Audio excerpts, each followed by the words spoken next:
Бисмиллах, алхамдулиллах, вассалату вассаламу аля расулиллах. Ассаламу алейкум, құрметті бауырлар. Бүгін бізде 15-ші дәріс. Әд-дәріс ал-хамиса ашара. Міне 15 деген сан. 15-ші сабақ. Мына жақта әл-фатаяту Зайнабу, бір топ қыздар, және Зейнеп деген кісінің араларында болған диалог. Мына қыздар, ассаламу алейкум рахматуллахи ва баракатуху деп сәлем береді. Зейнеп деген кісі, ва алейкумуссаламу ва рахматуллахи ва баракатуху деп сәлем қайтарады. Ман антунна я ахавату. Сендер кімсіңдер, я ухтилар. Яғни сендер кімсіңдер, я жаңағы сіңлілерім, апалы сіңлілер деген секілді сұрап жатыр. Ихдахунна, жаңа қыздардың бірі, нахну банату шейхи Аббасин. Біз шейх Аббастың қыздарымыз дейді. Ахлан ва сахлан ва мархабан. Қош келдіңіздер. Умму кунна устазати. Сендердің аналарың менің ұстазым. Кайфа халуха. Оның қалы қалай? Ихдахунна, жаңа қыздардың бірі. Хия би хайрин ва алхамдулиллахи. Ол жақсы, Аллаға шүкір. Айна хия ал-ана. Ол қазір қайда деп сұрап жатыр. Хия ал-ана фир рияди. Ол қазір эр-риядта, эр-рияд қаласында. Мата захабат. Қашан кетті? Захабат қобла усбуин. Ол бір апта бұрын кетті. Ман захаба ма'аха. Онымен бірге кім кетті? Захаба ма'аха ахуна Ибрахиму. Онымен бірге біздің Ибрахим бауырымыз кетті дейді. Ма'a деген бірге, ха онымен бірге. Кайфа халукунна. Сендердің қалдарың қалай? Нахну би хайрин ва алхамдулиллахи. Біз жақсымыз, Аллаға шүкір. Фи айи мадрасатин антунна. Сендер қай мектептесіңдер? Арабтарда жаңағы бастауыш, біздегідей бастауыш мектебі, орта мектебі және жоғарғы сынып оқушыларына арналған мектеп деп осылай бөлінеді. Мысалға, бастауыш мектебі мадрасатун ибтидаиятун, орта мектебі мадрасатун мутавасситатун, ортаңғы сынып оқушыларына арналған, және жоғарғы сынып оқушыларына арналған мадрасатун фанауиятун деген бар. Соның қайсындасыңдар деп сұрап жатыр. Нахну фил мадрасатил мутавасситати. Біздер ортаңғы сынып оқушыларына арналған мектептеміз. Матахтибару кунна. Сендердің имтихандарын қашан? Ихтибаруна ба'да шахрин. Біздің имтихандарымыз бір айдан кейін. Азахабтунна илал мадрасатил яума. Сендер бүгін мектепке бардыңдар ма? Наам, я, захабна ва раджа'на. Я, бардық және қайтып келдік. Енді тамарину, жаттығулар. Бірінші жаттығу. Ажиб анил асилатил атияти. Келесі сұрақтарға жауап бер дейді. Ман антунна. Сендер кімсіңдер? Диалогтағыдай нахну банату шейхи Аббасин деп жауап беруге болады. Біз шейх Аббастың қыздарымыз. Айна умму кунна. Сендердің аналарың қайда? Уммуна фир рияди. Біздің анамыз эр-риядта деді. Айна байту кунна. Сендердің үйлерің қайда? Диалогта ондай болған жоқ. Өзіміз байтуна халфал масджиде деп жауап берсек болады. Біздің үйіміз мешіттің артында. Халфа артында. Халфал масджиде мешіттің артында. Айна ахукунна. Сендердің бауырларың қайда? Ахуна фир рияди. Біздің бауырымыз эр-риядта. Айна мадрасату кунна. Мектептерің қайда? Мадрасатуна амамал масджиде. Біздің мектебіміз мешіттің алдында. Амамал масджиде. Мешіттің артында. Халфал масджиде. Мешіттің алдында амамал масджиде. Соңғы сөйлем. Азахабтунна илал мадрасатил яума. Сендер бүгін мектепке бардыңдар ма? Наам, захабна ва раджа'на. Бардық және қайтып келдік. Келесі жаттығу. Анни фил мубтада'a фи кулли минал жумалил атия. Келесі сөйлемдердегі барлық келесі сөйлемдердегі мубтаданы, яғни бастауышты әйел тегіне айналдыр дейді. Келесі келген барлық сөйлемдердегі бастауышты әйел тегіне айналдыру. Аантум туллабун. Мысалға, сендер оқушысыңдар ма, студентсіңдер ме? Антум, осы жерде бастауыш, осыны әйел тегіне айналдырамыз. Антунна талибатун. Сендер студент қыздарсыңдар ма? Антум мударрисуна. Сендер оқытушысыңдар ма?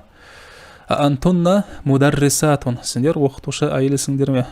Қараңыздар, әйел тегінің көпшесін жасау үшін құр алиф пен тәні жалғай саламыз. Кез келген сөздің жекеше түрі ертегінде болсын, соған алиф пен тәні қосатын болсақ мударрисатун болады. Міне осы әйел тегін көпшесі. Мударрисун алиф пен та, мударрисатун әйел тегін көпшесі. Келесі. Антум атиббау, сендер дәрігерсіңдер ме? Антунна табибатун, жекешесін аламыз және алиф пен таны қосамыз. Сендер дәрігер әйелсіздер ме? Антум ихвату хамидин, сендер Хамидтің бауырларысыңдар ма? Антунна ахавату хамидин, сендер Хамидтің қарындассыздар ма? Антум муслимуна, сендер мұсылмансыңдар ма? Антунна муслиматун, сендер мұсылман әйелсіздер ме? Антум а'маму махмудин, сендер Махмудтың көкелерісіңдер ме? Аммун а'мамун деген бұл әкенің туған бауырлары. Енді осыда әйел тегіне кетіп қалады. Антунна аммату махмудин, сендер Махмудтың тәтелерісіңдер ме? Яғни әкенің туған апалары немесе қарындастарысыңдар ма дейді. Антум абнаул мудири, сендер директордың ұлдарысыңдар ма? Антунна банатул мудири, сендер директордың қыздарысыңдар ма? Антум абаут туллаби, сендер оқушылардың әкелерісіңдер ме? Антунна уммахатут туллаби, сендер студенттердің аналарысыңдар ма? Келесі сөйлем. Хауилид дамиру фи кули минал джумалил атия кама хуа муаддахун фил мисал. Мысалда анық келгенде келес келген барлық сөйлемдердегі дамирлерді өзгертеді. Дамир деп отырғанымыз бұл есімдік. Мына жақта мына тәуелдік жалғаулар, я. Мисалун, мысал. Айна байтукум я ихвану, сендердің үйлерің қайда, я бауырлар. Мына кум, сендердің. Екінші жақта көпше түрде. Осыны әйел тегіне өзгертеміз. Мысалдағыдай, айна байтукуна я ахавату, сендердің үйлерің қайда, я қарындастар. Осылай видеоны паузаға басып өзіңіз орындап шығыңыз, кейін жалғастырып тексеріп отырасыз. Айна ахукум я ихвану, сендердің бауырларың қайда, я бауырлар. Айна ахукунна я ахавату, сендердің бауырларың қайда, я қарындастар деген секілді. Айна мадрасатукум я ихвану, мектептерің қайда, я бауырлар. Айна мадрасатукунна я ахавату. Мата ихтибарукум я ихвану, сендердің имтихандарың қашан, я бауырлар. Мата ихтибарукунна я ахавату. Ахаза аммукум я ихвану, бұл сендердің көкелерің бе, я бауырлар. Ахаза аммукунна я ахавату. Абайтукум қорибун я ихвану, сендердің үйлерің жақын ба, я бауырлар. Абайтукунна қорибун я ахавату. Фи айи шахрин ихтибарукум я ихвану, сендердің имтихандарың қай айда болады, я бауырлар. Фи айи шахрин ихтибарукунна я ахавату. Әйел тегіне айналдырдық. Енді мына жақта хамзатул васл тұр, және оның алдындағы сөз тануимен аяқталып тұр, я. Осы жерде хамзатул васлды оқымай бірден хо әрпіне өтіп кетсек болады. Тәжвидтегіде. Фи айи шахрин ихтибарукум я ихвану деген секілді. Келесі жаттығу. ضع في الأماكن الخالية فيما يلي ضمير مناسبا للمخاطب. Келесі келген бос орындарға екінші жақтағы сәйкес дамирді қой, яғни есімдікті. Жіктеу есімдігін. Анта, антум, анти, антунна, сен, сендер, сен әйел тегінде, сендер әйел тегін көпшесі. Так, мына жақта біздер мына тәуелдік жалғауларды өттік. Бұл жерде емес. Мына жақта тәуелдік жалғауларды өттік. Мына мысалға харекеттерді қойып шайық. Мына байтукум, сендердің үйлерің. Мына байтукунна, сендердің үйлерің әйел тегін көпшесі. Кейін антум, жай ғана жіктеу есімдігі бар, сендер. Сендердің емес, сендер. Соның әйел тегін көпшесі антунна, сендер әйел тегін көпшесі. Енді соны өтетін боламыз. Жай ғана жіктеу есімдігі. Бірінші сөйлем. Мына анта, антум, анти, антунна. Осы төртеуінің бірін қайсы сәйкес келеді, соны қоямыз. Анта муслимун, сен мұсылмансың ба? Анти маридатун, сен науқассың ба? Антунна табибатун, сендер дәрігерсіздер ме? Әйел тегін көпшесі. Антум туджарун, сендер саудагерсіңдер ме? Ер тегінде көпше түрде. Анти бинтул мударриси, сен оқытушының қызысың ба? Антунна ахавату аббасин, сендер Аббастың қарындастарысыңдар ма? Антум туллабун, сендер оқушысыңдар ма? Келесі жаттығу. Тәуелді жалғаулар жалғаймыз. ضع في الأمكنة الخالية في الجمل الآتية ضميرا متصلا للمخاطب ك كم كي كنا. Келес келген сөйлемдердегі бос орындарға екінші жақтағы тәуелдік жалғауды қойыңдар дейді. Төртеуінен қайсысы сәйкес келеді, соны қоямыз. К сенің, кум сендердің, ки сенің әйел тегінде жекеше түрде, күнна сендердің әйел тегінде көпше түрде. Мына қайталап өтейік. Мына жай ғана анта бар, сен бар, ер тегінде. Ал сенің дейтін болсақ, мына зат есімге жалғаймыз. Байтука, сенің үйін. Мына анти бар, жай ғана сен әйел тегінде. Байтуки дейтін болсақ, сенің үйін. Осылай кете береді. Мына жақта мына тәуелдік жалғау, мына жақта жай ғана жіктеу есімдігі. Келесі жаттығу. Мына бірінші сөйлем. Айна байтукум болады. Өйткені мына обращение көпшілікке болып жатыр ертегінде. Айна байтукум, я ихвану, сендердің үйлерің қайда, я бауырлар. Екінші сөйлем. Ахаза китабука, я хамиду. Бұл сенің кітабың ба, я хамид. Саатуки джамилатун, я лейла. Сенің саатың әдемі, ей лейла. Мән абу күнна, я ахвату. Сендердің әкелерің кім, ей қарындастар. Бесінші сөйлем. Масмуки, я сайидати. Есімің кім, я ханым. Келесі сөйлем. Масмука, я сайиди. Есімің кім, я мырзам дейді, я. Ауммукум, немесе ауммука, на жақта кез келген келе береді. Ауммука филбайти, сенің анаң үйде ме? Ма асмаукум, я ихвану. Сендердің аттарың, есімдерің кім, я бауырлар. Келесі жаттығу. ضع في الأماكن الخالية فيما يلي ضميرا مناسبا للمتكلم أنا نحن. Келес келген бос орындарға бірінші жақтағы сәйкес келетін дамирді қойыңдар дейді, есімдікті. Ана нахну, мен, біз. Бұл жерде мысалға сен деген кезде сенің жекеше түрде ертегі бар, әйел тегі бар, я? Ертегі және әйел тегі, көпшесінің де ертегі, көпшесінің де әйел тегі бар. Ал мен, біз деген кезде ертегі, әйел тегі деп бөлінбейді.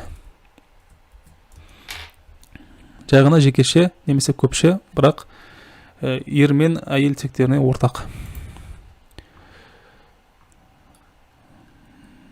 Ана муслимун, мен мұсылманмын. Нахну муслимуна, біздер мұсылмандарымыз. Ана муслиматун, мен мұсылманмын. Әйел тегінде. Нахну муслиматун, біздер мұсылмандарымыз. Әйел тегінде көпше. Нахну банатул мудири, біздер директордың қыздарымыз. Ана бунул мударриси, мен оқытушының ұлымын. Нахну тулабун, біздер студентпіз. Ана маридатун, мен науқаспын, немесе сырқатпын.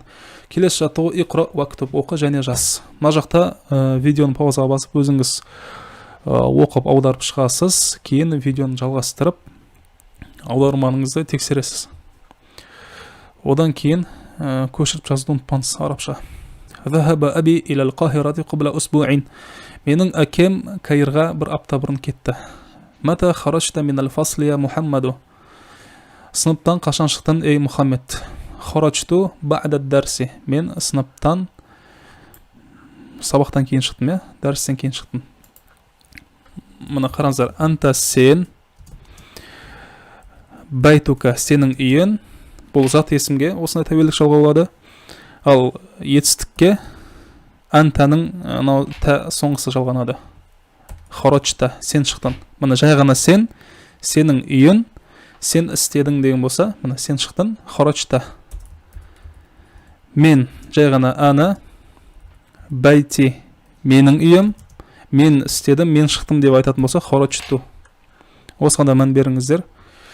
Келесі сөйлем үшінші. Захабту илал масджиди қобл ал-азани. Мен мешітке азаннан бұрын бардым. Мата захаба аммуки илар рияду я аминату. Сенің көкең риядқа қашан кетті, я амина? Захаба қобла шахрин. Ол бір ай бұрын кетті. Абаада салати захабта илал мат'ами. Сен асханаға намаздан кейін бардың ба? Ла захабту қобла салати. Жоқ, мен намаздан бұрын бардым. Мына жақта жаңа кесте берілген сіздерге. Айна захабта я ахи. Қайда кеттің, я бауырым? Сен, я? Айна захабтум я ихвани. Қайда кеттіңдер, я бауырларым? Айна захабти я ухти. Қайда кеттің, я қарындасым? Айна захабтунна я ахавати. Қайда кеттіңдер, я қарындастарым? Ана захабту, мен кеттім. Нахну захабна, біз кеттік. Ал-калиматул джадидату. Жаңа сөздер. Қобла, алдын, бұрын, дейін, баъда, кейін, кайфа, қалай, мата, қашан, ал-усбу'у, апта, аш-шахру, ай, ал-азану, азан, ас-салату, намаз, раджа'a, қайтып келді. Ад-дамаирул мунфасила, бөлек жазылатын дамирлер, яғни жіктеу есімдіктері. Хуа талибун, ол студент. Оның емес. Ол студент, хуа, ол. Хум туллабун, олар студенттер. Хия талибатун, ол студент қыз. Хунна талибатун, олар студент қыздар. Анта талибун, сен студентсің. Антум туллабун, сендер студентсіңдер. Анти талибатун, сен студент қызсың. Антунна талибатун, сендер студент қыздарсыңдар. Ана талибун, мен студентпін. Нахну туллабун, біздер студенттерміз. Ана талибатун, мен студент қызбын. Нахну талибатун, біздер студент қыздармыз. Енді осылардың барлығын бөлек жаттап шығасыздар. Мысалы, ана жай ғана мен. Байти яйды жалғайтын болсақ, менің үйім болады. Байтун жай ғана үй. Ал менің үйім деп айтатын болсақ, міне тәуелдік жалғау. Байти менің үйім. Енді мен кеттім, мен істедім деп етістікпен айтатын болсақ, захабту ту жалғанады. Осыған мән беріңіздер. Мысалы, нахнуда. Нахну біздің үйіміз қалай болады? Үй жай ғана байтун, біздің үйіміз байтуна. Енді біз бардық болатын болса, захабна болады. Ана байти захабту. Нахну байтуна захабна деген секілді. Кейін анта сенің үйін тәуелдік жалғаумен байтука сен істедің захабта болады. Анти дәл сол секілді. Антида жай ғана фатха емес касра болады, астында болады. Анти байтуки захабти деген секілді. Антумда антум байтукум захабтум, осы тумды қолданасыз. Етістікте мәні анта та захабта, анти ти захабти, антум тум захабтум деген секілді. Жай ғана. Ал тәуелдік жалғауда мынау ка әрпіне ауысады. Тәні каға ауыстырасыз. Сол секілді антунна байтукунна захабтунна. Енді хуа, ол. Хуа байту ху болады. Байту ху жай ғана захаба, еш нәрсе жалғанбайды. Хия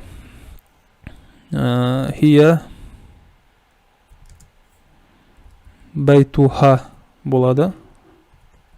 Хия байтуха захабат. Захабат хум байтухум захабу. Одан кейін хунна байтухунна және захабна. Бұл жақта енді дәл қазір сізге керегі, ең керектері мұны сізге. Мен, біз, сен, сендер, ол, мұны, олар. Осыларды бастапқыда осылар жатасаңыз жетеді. Ана байти захабту. Әйел тегін жекеше түрін әлде шатасатын болады. Сол себепті әзірше уақытша бұған мән бермей қойсаңыз болады. Сол секілді әйел тегін көпшесі деген секілді. Олар қатты көп қолдана қоймайды. осымен 15-ші сабақ аяқталды. Келесі 16-ші дәрісте кездескенше, ассаламу алейкум ва рахматуллахи ва баракатух.